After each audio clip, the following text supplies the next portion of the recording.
Oh, hello. Oh, the accent is back. Well, not yet. Let's not get excited. Master Liam? Anna, come closer. Master Liam, your father. Church by now repenting of his sins, and well he should. Closer, Anna. Why do you keep to the shadows? Good question, yeah. Thank you. African all night, is it? Oh. Must you corrupt the servants as well? Right. So he's not a vampire yet. Interesting little switcheroo there. We have one servant. Hard times, eh? Everyone gets corrupted. Do they? Layabout and a scoundrel.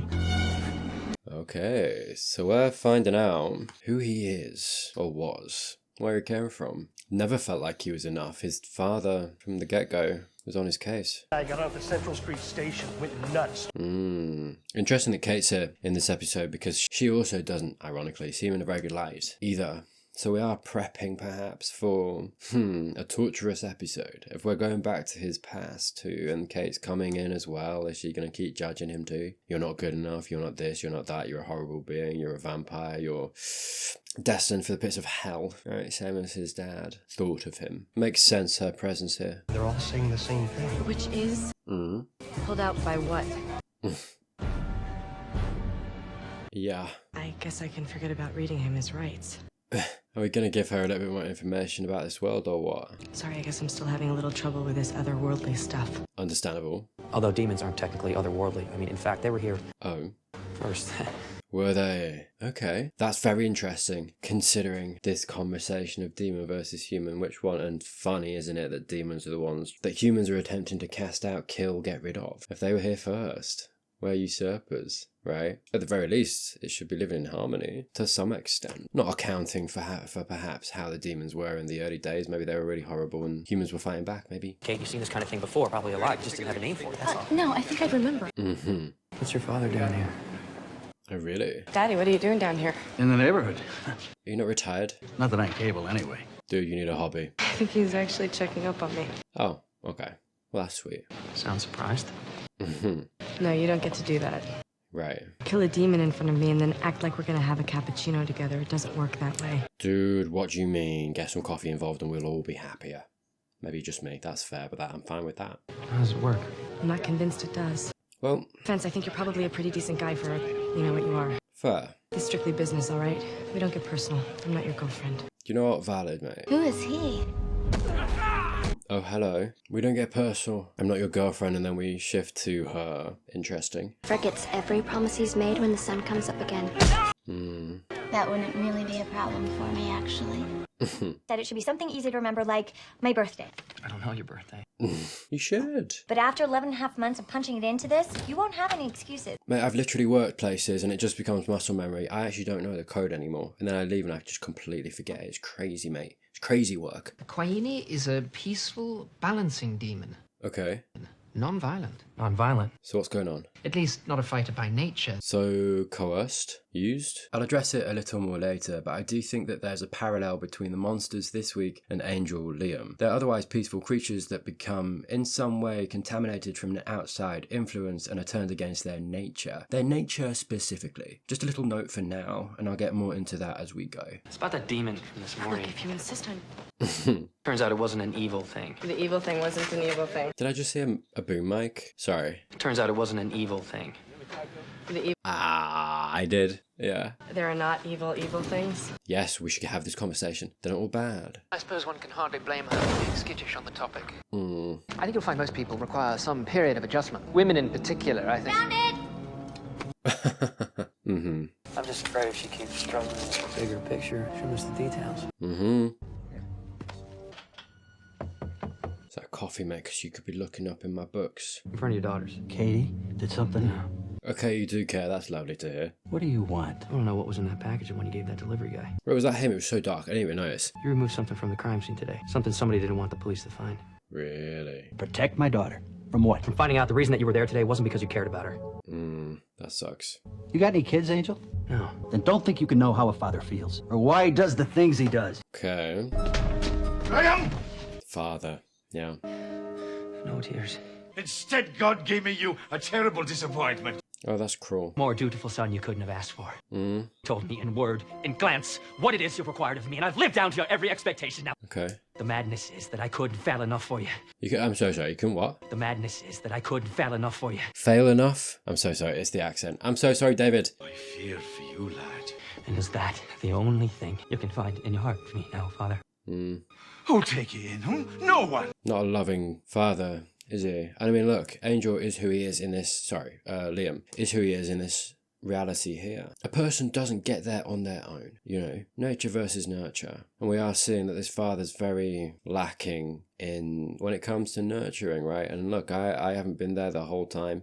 We have Kate's father saying, you don't know what it's like to be a father. I'm so sorry, but stop, take that out of it for a second. You don't know, like, you're like, people that do that, they're raising themselves on a pedestal, like, no, you can't possibly know. And it's like, no, I'm a human, you're a human. You're acting a certain way. You can understand that. You can't use I'm a father as a shield for bad behavior, right? And look, Kate's father might have a good reason for it. We don't know yet. Maybe. I'm interested to find out. But sorry, that isn't a valid line of excuse. It's an excuse, it's not a reason, right? It's words, it's not substantial, it doesn't mean anything. I'm sorry, but you can't level that at people. You just can't. It doesn't mean anything. And sorry, but people are allowed to judge you if you're acting inappropriately or badly or harming somebody in a way that's going to harm somebody, right? You can't then go, do you have kids? No? Well, then you can't comment then. It's like, shut up. We're all human beings. But yeah, and I'm talking about it because I'm like, Angel is who he is here. And we're getting from this conversation, clearly there's a reason he has felt the way he's felt and perhaps turned to the drinking, the fighting and whatever else, right? A pain point here. Also, and I've mentioned this before, so I'll be brief, but everyone was a child once. And as a child to a parent or parents, you're well within your rights to comment on that dynamic, especially if you've experienced something of the same from the other side of things. Liam as the son to his father, for example. That can and does give someone adequate experience and right to talk on this. Parents that dismiss that are problematic, because in peddling the idea of you're not a parent you'd never understand, they're not giving any value or validation to the opinion of the child, which quite often is where the problem in that parent can lie. If anyone ever says this as a rebuttal, they're acting disingenuously and should be called out on it. To clarify, this isn't to say that a parent's experience can't or isn't unique, but to weaponize it in the context of using it as a defense against any criticism isn't mature, appropriate, or valid. Is that the only thing you can find in your heart for me now, Father? He clearly just wants love and affection and to please his father. And what does his father say? Who'll take you in, huh? No one. Really? You're worthless, no one likes you, no one's going to take you in. Lovely. That tells you a lot about his father's behaviour. We don't know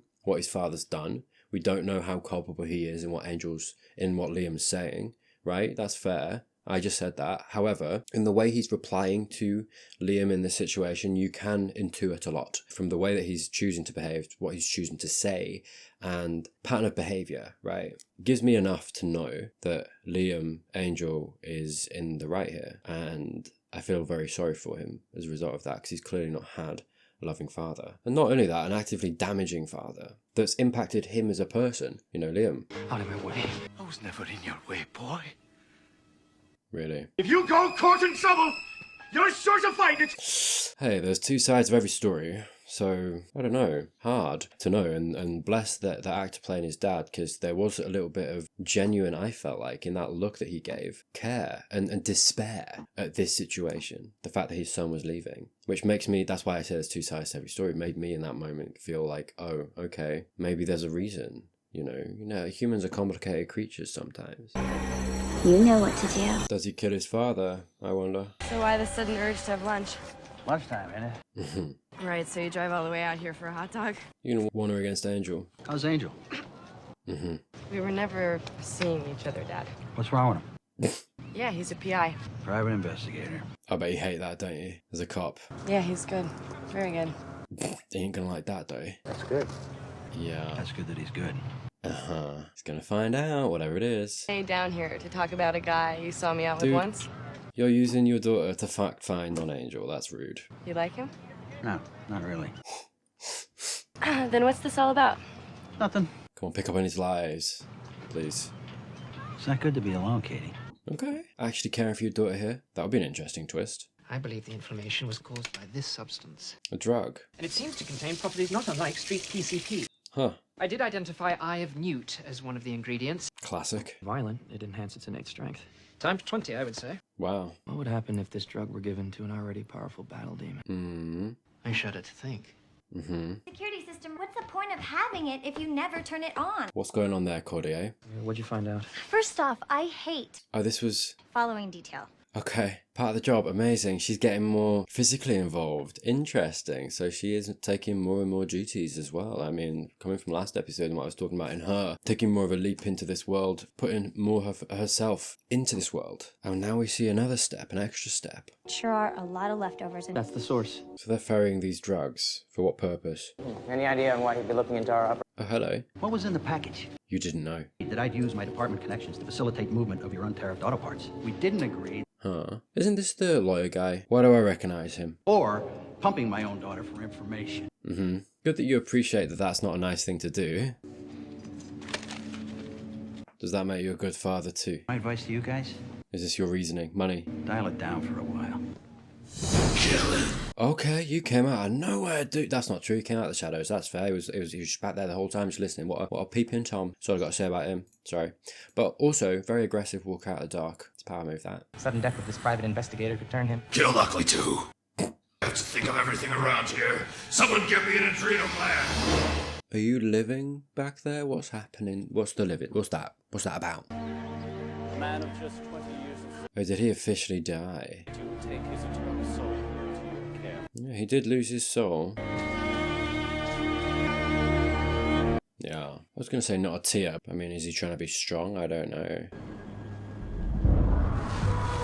You gotta imagine the first thing he's gonna do is go to his dad. It hurts, I know, but not for long. Yeah, he is trading out one, parent figure for another, right? And he's not choosing him very well. Not that he necessarily did. I'm not trying to put that on Angel. I've talked in Buffy before about informed consent and how I don't think he's particularly ultimately culpable, for this decision and losing his soul and becoming a vampire. No. It doesn't seem as if Liam had everything sorted either, but, in himself. And you could argue that he's not a good person, sure. He's acting erratically, he's not acting in the best way, but he's a person in pain. We've seen that this episode. Something went wrong. He's not necessarily inherently a bad person. He's not going out killing people. He's just getting in bar fights and drinking a lot. There are worse things in the world. It's not good. It's not great, but there are worse things in the world. I feel very sorry for Angel.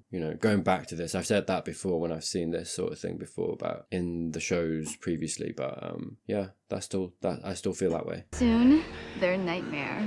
You there! Oh dear. Grave robbers! Oh, if only. You know what to do. Buddy. It's a magnificent hat, but you need more sense about you. Hallowed be thy name. Thy king. Yeah. Yeah, what's her deal? Very interested. I hope we get a bit more background on her. You can do anything. Anyone? Ultimate power. Handing someone emotionally unregulated, in pain, that amount of power and then taking their soul away. Angelus was only ever going to go one way. I mean, I've seen people toss about this theory of, when we were talking about Angelus, perhaps in season 2 of Buffy, sorry. There were conversations I saw, and this idea of what makes a vampire, or perhaps, theoretically, intellectually, what causes certain vampires to be certain ways. Because if you compare Angelus and Spike, they're not the same vampire, right? I think it impacts the taking of a soul, impacts and making them a vampire impacts them in different ways, right? And it's like, what's the variable in that situation? I think it's a completely normal, natural leap to say, well, it's got to be the human in them, right? We're taking a soul, so we're taking, and I feel like a lot of people say that means that we're taking morals, but I don't think morals are necessarily attached to the soul. I think morals, maybe. I think morals can be taught, sure. I do very much think, I suppose I'm maybe overcomplicating it, and maybe it's just taking of anything good and empathetic. Empathy, perhaps, I think might be maybe more finely honing in on actually what's taken when the soul is taken, what goes with it, empathy. And it's like, well, in the absence of empathy, what do we have? A sadistic nature. Is that enough? I suppose that's not necessarily always enough to make someone actively, but I suppose that's what that is. It's the taking of empathy and the addition of ultimate power. And I think ultimate power does corrupt people, and without empathy, there's no check on it. And that's probably what you could say. So I'd say it's more so empathy that gets taken away, and I buy that more. Maybe that's what people were saying. I don't know. I'm sorry. It's been a while. Anyway, point being, how much of the human is left? And actually, I've seen people speculate that because Angelus is so much, for example, worse in certain ways than Spike is, that Liam contributed to that, and the vampire that he became, and perhaps the tendencies that Angelus had. And I've seen people talk quite harshly against Liam. I don't know if that's the Liam that I've seen in this episode. Maybe we get more later on. Maybe. So TBD a little bit, but I might change my mind later. I don't know if there's enough in this episode in the flashbacks to say that he's inherently a bad person. I'd say perhaps he was in pain, but there's a good heart there. We saw him comfort, was it his sister or family member or whoever it was he comforted in the kitchen just in that conversation with his dad. He had empathy. He had a good person in there. And we've seen with his soul back and socialized a certain way, in the way that we've seen and remembering all of the stuff that he did as Angelus. We have an angel in the show in the present now, seeking to do good and repent. And he can't forgive himself. It takes a good person to feel that level of torturous shame that we know Angel has. I think the present Angel shows us a lot about who Liam was, actually, and the inherent nature of Liam. And I actually think it's a little bit cruel, a little bit harsh to say that Liam contributed to the devastating evil that was Angelus. I actually don't buy that. Not on the evidence that I'm seeing in the show so far, right? And also, taking the current Angel and his actions and how he's going and the story that's being told in regard to him and factoring that in to that question as well. So I suppose it's like, well, what do you come down on, Tyler? Where do you come down on? What makes them that? And it's like, I don't know, not yet. Maybe I need to see all of the show and all of Buffy, and maybe I get something here or there that is going to impact how I feel about it. But right now, I'm not convinced that the human that you are before you're turned into a vampire impacts. Maybe we're saying that the nurturing and the pain, I've talked about the pain, is like a shadow of memory. Maybe that that shadow of memory translates to feeling in the vampire and contributes to the hate and the evil and the violence. Maybe, but that's not to say that that's Liam. That's just the pain that Liam was in, which is still an empathetic thing and doesn't mean that Liam was a bad person, is I suppose how I would talk about that. That's maybe what I come down on, at least at the moment. Perhaps Liam's pain, human pain, valid pain, understandable pain from the relationship with his father and everything that his father was doing to him and saying and to him, contributed to the feeling that Angelus had when he became Angelus. And actually that wasn't who Liam was, it's just how Liam was treated. I like that a lot more, personally. And that's not me, coming down on the opinion because I like it more. I just think what I mean is I like that more as a conclusion based on the evidence that I see in the show. So now we should be protected by state-of-the-art. No lurky minions from hell get in here without us knowing about it. Someone's making their way in here, mate. This is strictly recon. Right you are. No, he wants you to stay here. Cordy on it. Bit of awareness from Cordy. Something my father said, actually. Yeah, put you onto it. Just if you were good at what you do. I said you were. If you think there's something more going on here, and there probably is. That's nice. That's lovely. And I'd like to be involved. Okay. With the case. If you find something, you bring me in, okay? This is a test from last episode. Everyone talking about the demons in him, allowing him to diversify responsibility, offset a little bit of responsibility to other people, trust. Gotta face those demons sometime, right?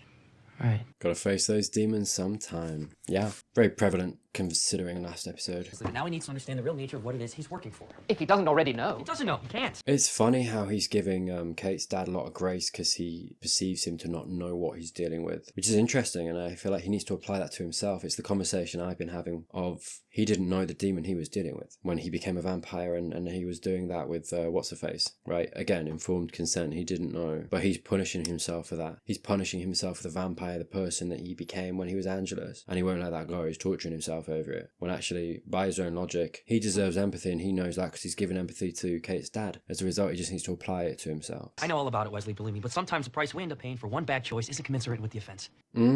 Again, apply that to yourself. There's very much a reason why we're being shown. That line there is very much a reason why we're being shown what happened to him this episode. It's trying to show, through the mouth of Angel, funnily enough, how we're supposed to look at what he did and how he became. And I love that Cordy was like, yeah, go, you should go, friends supporting friend. You go talk some sense into him then. Thank you. Also very empathetic viewpoint, nuanced viewpoint, kind.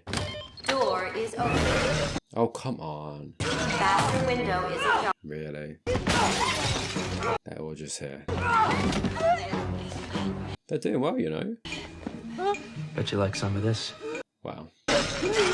Okay, so they're not on it yet. That's good. So it's going to be like how they're getting beaten. Window is open. I'm unplugging it. Get this message, get a hold of your father, get him out of his house, he's in danger. Mm-hmm. Mr. Lockley. Oh dear. A demon cannot enter a home where it's not welcome. He's in here. Must be invited. That's true, but I was invited. Really? Oh, damn. She thought I returned to her, That sucks. an angel. Oh. Think I ever let such a tiny, trembling thing make me feel the way you did? Mm. You told me I was nothing, and I believed you. Yeah. That I'd never amount to anything. Pain. Angelus is his pain, isn't he? Liam's pain. Look at that, he feels it. Appropriate, I feel like. Story-wise. You mean you were afraid she wasn't crooked like her old man? She's not. Good that you know. Oh, providing for her future. Okay. We could help with that. I'll be sure and thank you when I pick up my Father of the Year award. You're doing the same thing that Angel is. You're doing what you think you need to as a human being, and you're torturing yourself for it. That little comment there, the Father of the Year award, said with bitterness. He recognises what he's doing and he's torturing himself for it. Doesn't mean it's the right decision, I'm not going to say that, but yeah, there's a human in there, there's pain. Twisted by our pain a lot, aren't we? Really. Angelus is just an extension of that, you know, a narrative tool to kind of tell that kind of story, exaggerate it and put it in your face a little bit. Beautiful. I need you to invite me in. Get out of here. Oh God. Son, you really need to go. Invite him. Invite me in! Really? No! Oh, that's horrible. Looks like you're not welcome here, bro. Damn. The very instant his soul leaves his body, I'm through this door and I kill you both. Yeah. Damn. Ooh. That's horrible.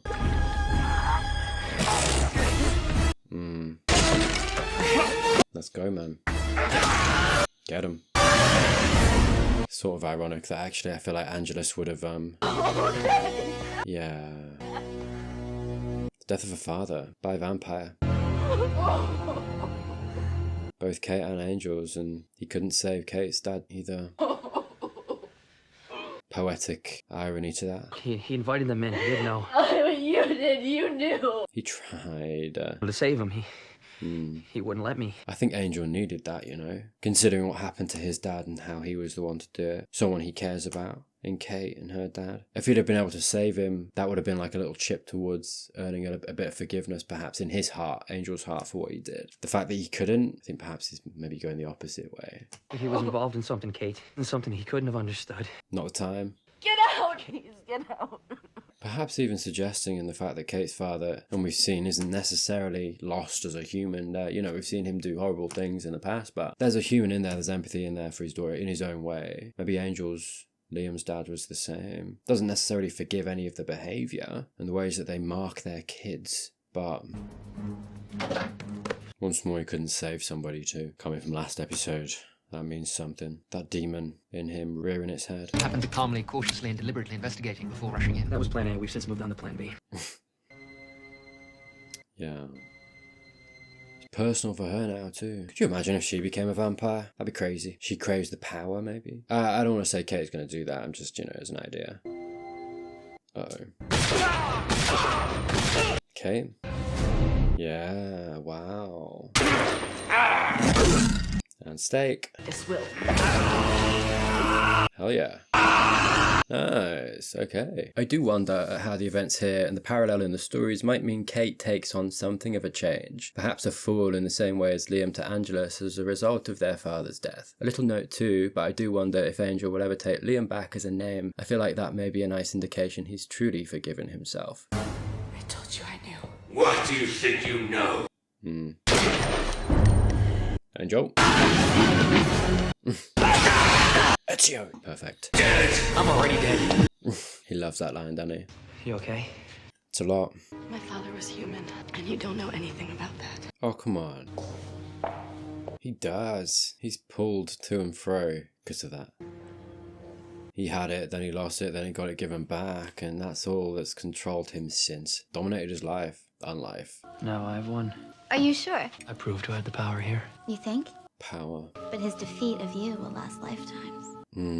What a line. You can't defeat me now. Nor can he ever approve of you in this world or any other. That's what he needed. always wanted. What we once were informs all that we have become. It can, but it doesn't have to. And that's important. This is a crucial moment for him. Crucial moment of learning. Is he still holding this in his heart? Needing something from his father they can never get. Torturing himself. He needs to learn that he doesn't need that. What we once were informs all that we have become. It informs, but it doesn't have to control you. The same love will infect our hearts, even if they no longer beat. What a cruel thing for her to do to him. Simple death won't change that. Really? So this idea of still twisting him or changing him, even though he doesn't feel it. Informs all that we have become. She's talking about vampires here. The same love will infect our hearts, even if they no longer beat. Simple death won't change that. She seems to be talking about as a vampire. Even though you won't feel it, this is still affecting you. Is it because his particular past was so tragic as it has been, and now he's done this? Is that what made him into Angelus? Is that why he's so much worse than Spike? What was Spike's pet? I don't know. Love. Is this the work of love? Yeah, is Angelus so much worse because Liam loved so much more? Darling boy, still so very young. Yeah, what does she know? And is she misinformed? Or has she formed an opinion that's wrong? Beloved father. Yeah. Yeah, an interesting episode called Prodigal, the prodigal son. Informing, I think, where we're at in the show. Season 1, right, we're still getting to know Angel, where he's going, what he's doing in the show. And it's prevalent. I think it's important that we see where he came from truly, and what happened, and fill in more of those blanks. A lot of motivation there, right? And despite what I'm saying, this idea, I suppose, of, him craving something he can never get now, the approval of his father, this deep trauma, this deep pain. Because that's all that's left to him now, pain still. He came out of Angelus. I think Angelus was created through pain. And perhaps the love he once felt and how that maybe affected him as a vampire, going into a vampire.